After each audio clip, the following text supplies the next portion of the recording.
নমস্কার, আপনারা দেখছেন ফিজিওয়াল চ্যানেল। আমি সুশান্ত সর্দার, একজন ফিজিওথেরাপিস্ট। আজকের ভিডিওর বিষয়বস্তু খুবই গুরুত্বপূর্ণ। কোনো কারণে স্ট্রোক পরবর্তী ক্ষেত্রে হোক বা যে কোনো কারণে হোক বা পার্কিনসনের কারণে হোক বা যে কোনো কারণে হোক, যাদের কথা বলার প্রবণতা আস্তে আস্তে কমে যাচ্ছে বা যাদের কথা বলতে যাদের অসুবিধা হচ্ছে বা যারা জোরে কথা বলতে পারছেন না, খুব ধীরে ধীরে কথা বলছেন এবং কথা জড়িয়ে যাচ্ছে, এই সমস্যা যাদের আছে তারা এই সমস্যা থেকে কিভাবে মুক্তি পাবেন, সমস্যা সহ সমাধান আমি এই ভিডিওতে বলে দেব। তো আপনারা ভিডিওটিকে স্ক্রিপ্ট না করে দেখতে থাকুন।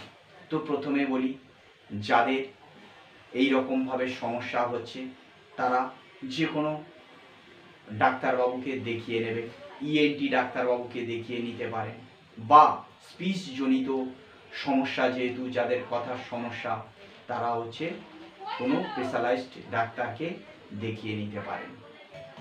এবার যেটা বলার বিষয়, ডাক্তারবাবু তার কথা অনুযায়ী যে মেডিসিনগুলো দেবেন সেগুলো খাবেন এবং সাথে সাথে যেগুলো আপনাদের করতে হবে, যে এই যে জিহ্বা, এই জিহ্বার সাথে সংযুক্ত যে মাংসপেশি, সেই মাংসপেশি বা স্বরতন্ত্রগুলো যখন সমস্যা জড়িত হয় তখন আমাদের ভয়েস এর সমস্যা আসে, তখন আমরা কথা বলতে পারি না বা কথা বলতে গেলে জড়িয়ে যায় আড়ষ্টভাব এবং কথা বলতে গেলে কষ্ট হয় বা জোরে চিৎকার করতে পারি না।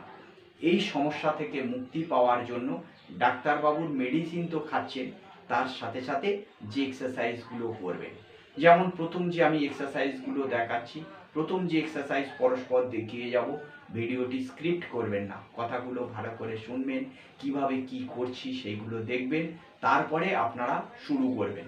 তো দেখুন প্রথমে কি করবেন, প্রথম যে এক্সারসাইজটা করবেন, এরকম জিভটাকে এরকম বার করে দেবেন,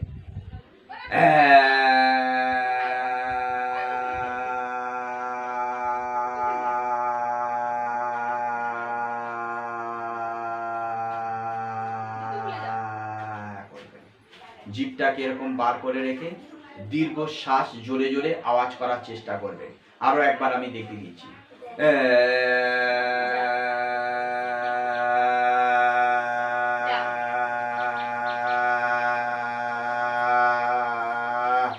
যেরকম আমি যেভাবে দেখাচ্ছি, যতক্ষণ ধরে দেখাচ্ছি আপনাদের পক্ষে হয়তো টানা অতক্ষণ সম্ভব হবে না, আপনারা ধীরে ধীরে এই রকমভাবে করার চেষ্টা করবেন।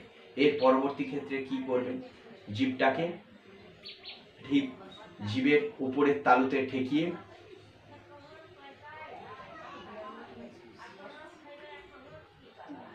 এইরকম ভাবে 10 বার করার চেষ্টা করবেন।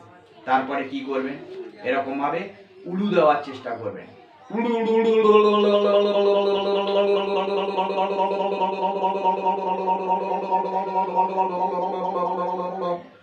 এরকম করার চেষ্টা করবেন, যে যেভাবে পারেন এরকম করার, জিভটাকে প্রচুরভাবে মুভমেন্ট করানোর চেষ্টা করবেন।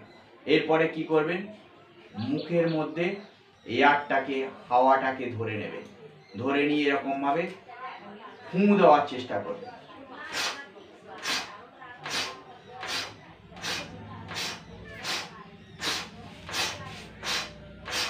যত বেশি জোরে হাওয়াটাকে ছড়ার চেষ্টা করবেন।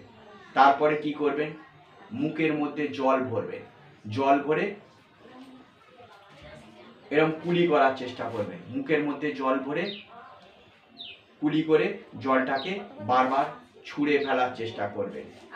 তারপর কি করবেন, তারপর এই রকম ভাবে যে রকম ভাবে, যদি আপনারা কোনো ধর্মে বা মন্ত্রে দীক্ষিত হন সেই মন্ত্রটা উচ্চারণ করতে পারেন, বা যদি কোনো কেউ পেপার পড়া অভ্যেস থাকে জোরে জোরে পেপার পড়তে চেষ্টা করবেন, বা যদি কোনো আবৃত্তি, কেউ কবিতা ভালোবাসেন কবিতা পড়তে পারেন, বা যদি কেউ মন্ত্র উচ্চারণ করতে পারেন মন্ত্র জোরে জোরে উচ্চারণ করার চেষ্টা করবেন।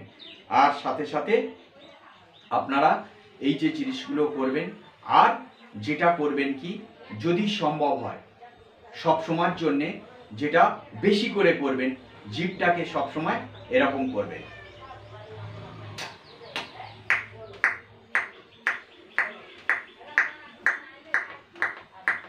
এই যেরকম আমরা ছোটবেলায় যে ঘোড়া যেরকম দৌড়ায় সেই যে সাউন্ডটাকে করার চেষ্টা করতাম, এইটা করার চেষ্টা করবেন এরকম।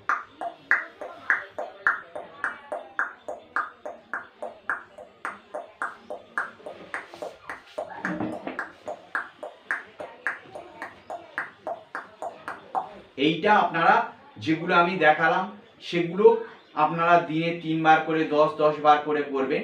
আর এইটা যখন সময় পাবেন করতে থাকবেন। এইটা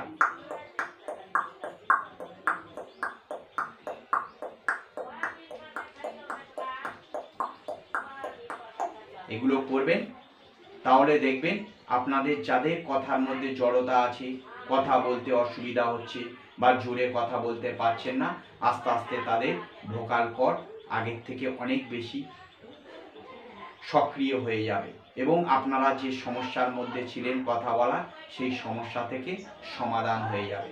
তাহলে আপনারা এই রকম যদি আরও ভিডিও পেতে চান, তাহলে আমার চ্যানেলটিকে লাইক, কমেন্ট এবং শেয়ার করে যেভাবে আমার পাশে থাকেন এইভাবে আমার পাশে সর্বদাই থাকার চেষ্টা করবেন। পরবর্তী অন্য কোনো ভিডিওতে দেখা হবে। ততক্ষণ সুস্থ থাকবেন, ভালো থাকবেন। নমস্কার।